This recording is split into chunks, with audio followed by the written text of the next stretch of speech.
Alhamdulillah para penonton, bila kita cerita berkenaan dengan Rasulullah sallallahu alaihi wasallam, antara kemuliaan Rasulullah sallallahu alaihi wasallam adalah berkenaan dengan taubat. Dan ini juga kalau kita petik dalam surah An-Nur ayat yang ke-31, auzubillahi minasyaitonirrajim, wa tubu ilallahi jami'an ayyuhal mu'minuna la'allakum tuflihun. Dan bertaubatlah kamu sekalian kepada Allah wahai orang-orang beriman supaya kamu berjaya. Dan kita akan bersama dengan Al-Fadilah Ustazah Nurul Khadijah Muhammad. Assalamualaikum Ustazah. Waalaikumsalam Mimi. Selamat datang Ustazah. Alhamdulillah, terima kasih. Para penonton, Ustazah merupakan jurucakap Masjid Desa Cempaka. Jadi kita nak Ustazah ceritakan kepada kita, jelaskan kepada kita keutamaan dalam mencontohi akhlak Rasulullah sallallahu alaihi wasallam dalam bertaubat. Silakan. Baik, okey. A'udzubillahi minasyaitonirrajim. Bismillahirrahmanirrahim. Alhamdulillahirabbil alamin wassalatu wassalamu ala asyrafil anbiya'i wal mursalin wa ala alihi wa sahbihi ajma'in. Rabbi yassir wa la tu'assir fa inna at-taysir 'alaika yassir rabbi tamim bil khair insyaallah. Baik, di ambang awal tahun 2024 ni, kita semua berazam dan kita semua masing-masing berazam untuk menjadi seorang insan yang lebih baik. Untuk menjadi seorang insan yang dulu sekiranya kita ada melakukan kesalahan, pada tahun ini kita tidak akan mengulanginya dan kita tidak mahu mengulangi kesalahan itu tersebut. Jadi kemuliaan Rasulullah sallallahu alaihi wasallam. Siapa baginda? Baginda adalah Muhammad bin Abdullah sallallahu alaihi wasallam. Susuk tubuh ini subhanallah seperti mana yang kita maklum, baginda sallallahu alaihi wasallam mempunyai sifat kepribadian, akhlak yang sangat terpuji. Itu kita semua ambil maklum, ya. Subhanallah, ketika Rasulullah sallallahu alaihi wasallam ada bersabda, innama bu'ithtu liutammima makarimal akhlak. Sesungguhnya aku ni telah diutuskan untuk menyempurnakan akhlak yang mulia.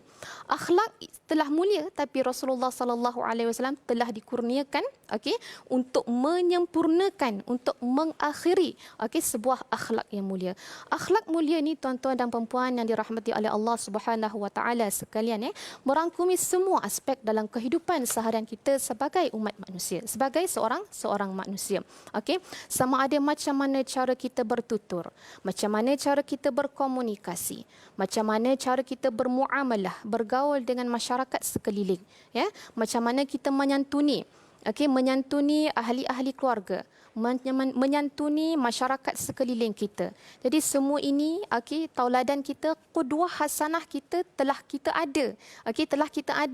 Dalam diri kita ini. Kata Rasulullah sallallahu alaihi wasallam, inni akhirul anbiya. Sesungguhnya aku ini ana akhirul anbiya. Minta maaf. Ana akhirul anbiya. Aku ini adalah nabi yang terakhir dalam kalangan nabi-nabi. Wa antum akhirul umam, dan kalian merupakan umat yang terakhir. Jadi sangatlah rugi andai kita umat akhir zaman, umat Nabi Muhammad sallallahu alaihi wasallam tidak menjadikan Nabi Muhammad sebagai qudwah hasanah kita.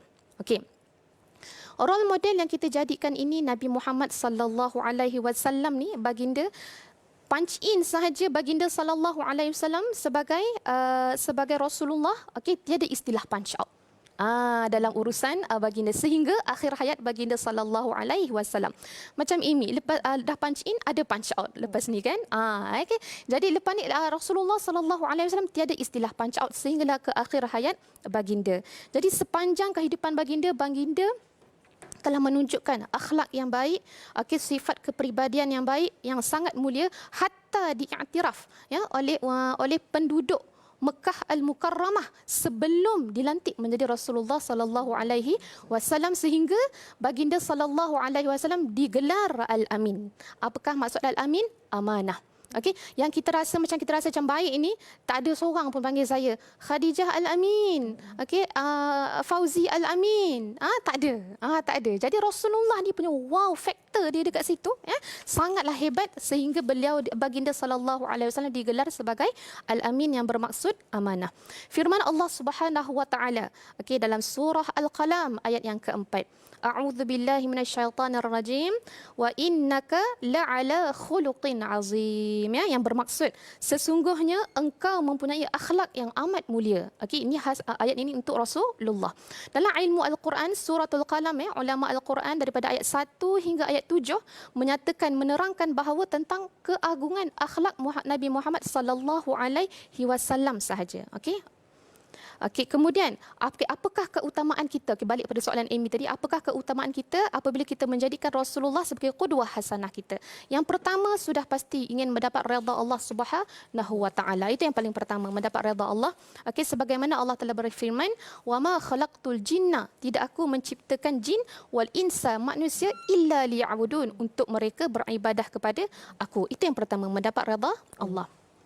Manakala yang kedua, untuk mendapat syafaat Nabi Muhammad sallallahu alaihi wasallam. Subhanallah, mendapat syafaat ni, okey sahabat-sahabat sekalian, kita perlu berusaha. Macam mana kita nak mendapat syafaat? Kita dapat redha Allah, kita dah ikut Rasulullah sebagai qudwah hasanah, nak dapat redha Allah, dah dapat redha Allah, kita kena berazam untuk mendapat syafaat Rasulullah sallallahu alaihi wasallam.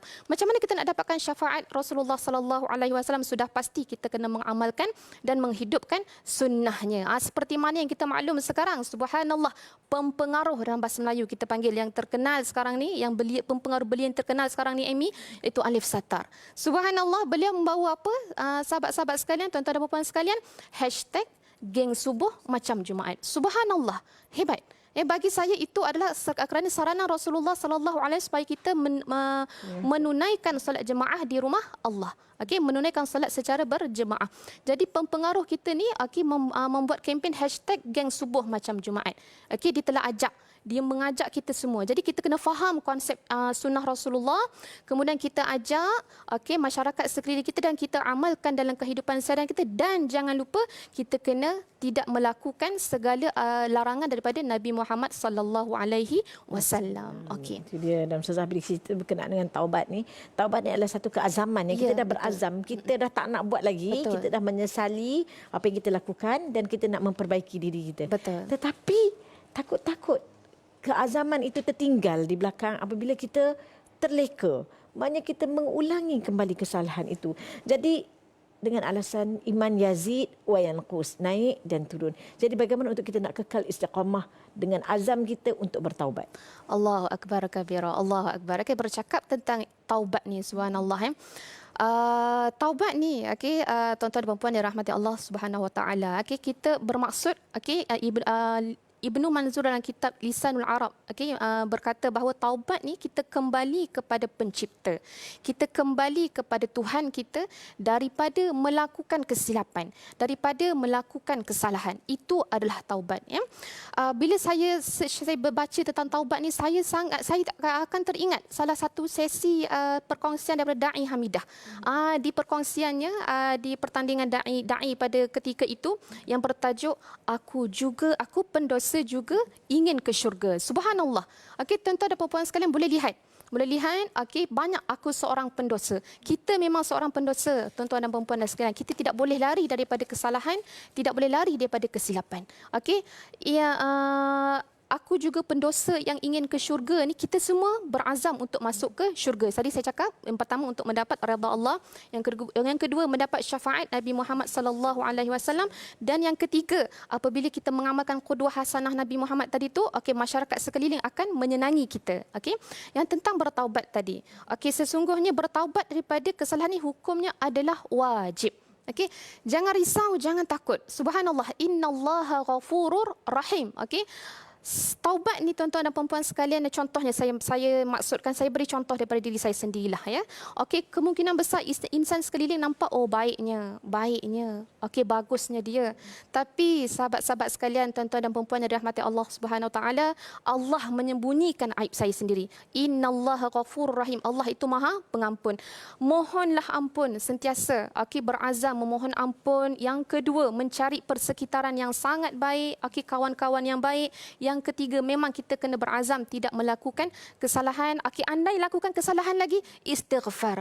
Andai terasa ingin lakukan lagi, istighfar, astagfirullah. Okey, kita kena sentiasa zikrullah, ingat Allah. Ingat zikrullah ni maksud kita terlintas sahaja Allah dalam hati kita, insya-Allah Allah benteng kita. Kita letakkan Allah kat depan. Letakkan Allah dekat depan, insya-Allah yang lain semua akan ikut. Okey, yang lain semua baik daripada segi kawan-kawan, daripada segi assignment, daripada segi tugasan, dari kesesakan jalan raya boleh jadi lancar insya-Allah. Contoh, saya nak bagi contoh, kalau kita letakkan Allah yang ke depan, okey, dalam kesesakan jalan raya tu, daripada kita bercakap tentang ya Allah susahnya, kenapalah orang ni macam ni, kita tukar dengan vibe positif kita. Itu apa tuan-tuan dan puan-puan sekalian? Ya Allah ya Tuhanku, lancarkanlah perjalanan aku ini untuk menuju ke tempat kerja, insya-Allah. Insya-Allah. Jadi kita kena berazam bersama-sama pada tahun 2024 ini, letakkan Allah di saf hadapan. Yang paling pertama, insya-Allah yang akhirnya akan diikuti. Okey? InsyaAllah. Dan Ustazah sebagai jurucakap Masjid Desa Cempaka, difahamkan sekarang ni kita kena kempen untuk pembangunan masjid, untuk ini bukannya apa, untuk pembangunan ummah dan sebagainya. Jadi apakah kempen yang dijalankan sekarang dan bagaimana para penonton boleh turut membantu membangunkan Masjid Desa Cempaka ini? Baik, subhanallah Amy, saya Masjid Desa Cempaka Nilai ni dia kena zuk dalam hati saya. Dia kena dengan jiwa saya kerana saya merupakan salah seorang penduduk Nilai, Negeri Sembilan. Apabila saya nak pergi kerja di USIM tu, di USIM Nilai itu, saya akan lalu dekat tanah tersebut, tanah wakaf tersebut, tanah di bawah Jabatan Agama Islam Negeri Sembilan. Tuan-tuan dan puan-puan sekalian, seperti mana yang kita maklum, kita kena Masjid Desa Cempaka Nilai ini merupakan yang uniknya. Masjid Desa Cempaka Nilai ni, Amy, kita cuba membawakan aspirasi masjid konsep mesra muslimah. Sebelum ni kita dengar konsep mesra OKU, mesra pengguna. Masjid Desa Cempaka Nilai ini mengaspirasikan masjid konsep mesra muslimah. Apa yang dimaksudkan masjid konsep mesra muslimah ni, sahabat-sahabat sekalian? Bermakna kalau contoh kita pergi masjid, kita akan ada satu kubah dom khas tu, bawah tu dewan solat utama kan? Khas ada lelaki. Di mana solat wanita kadang-kadang dipisahkan dengan partition ataupun tabir ataupun langsir, ya. Jadi konsep mesra Masjid Desa Cempaka Nilai ini ingin membawa masjid mesra muslimah ni, ada khas bangunan khas untuk muslimah sahaja. Pintunya hanya muslimah yang masuk. Parking kereta muslimah sahaja boleh masuk. Memang konsep mesra muslimah. Kita tak ada risau, kita nak adakan kuliah duha ke muslimat sahaja, tafadhal. Kita nak adakan program qiyamul lail hanya untuk muslimah, tafadhal, tanpa menggunakan dewan solat utama di masjid tersebut. Jadi saya ingin menyeru kepada sahabat-sahabat sekalian, kepada tuan-tuan dan perempuan yang dirahmati oleh Allah Subhanahu Wa Taala, marilah sama-sama kita menginfak. Menginfak untuk pembinaan Masjid Desa Cempaka Nilai ini yang terletak di Negeri Sembilan, Darul Khusus, insya-Allah. Itu dia, insya-Allah. Terima kasih banyak kita ucapkan kepada Al-Fadhilah Ustazah Nurul Khadijah Muhammad yang telah membawakan kita tadi berkenaan dengan kemuliaan Rasulullah sallallahu alaihi wasallam daripada sudut taubat, insya-Allah. Dan juga para penonton, marilah sama-sama kita menyumbang kepada Masjid Desa Cempaka. Cara menyumbang, QR code telah terpapar di kaca TV tadi, insya-Allah semoga ada manfaatnya. Terima kasih banyak kita ucapkan kepada Al-Fadhilah Ustazah. Dan anda para penonton, jangan ke mana-mana, kita nak berehat seketika kembali selepas ini. Assalamualaikum muslimin dan muslimat yang dirahmati Allah. Kerja pembersihan tanah sedang dijalankan bagi pembinaan sebuah Masjid Desa Cempaka Nilai untuk lebih 20,000 ahli qaryah setempat, dan ianya juga merupakan sebuah masjid mesra muslimah.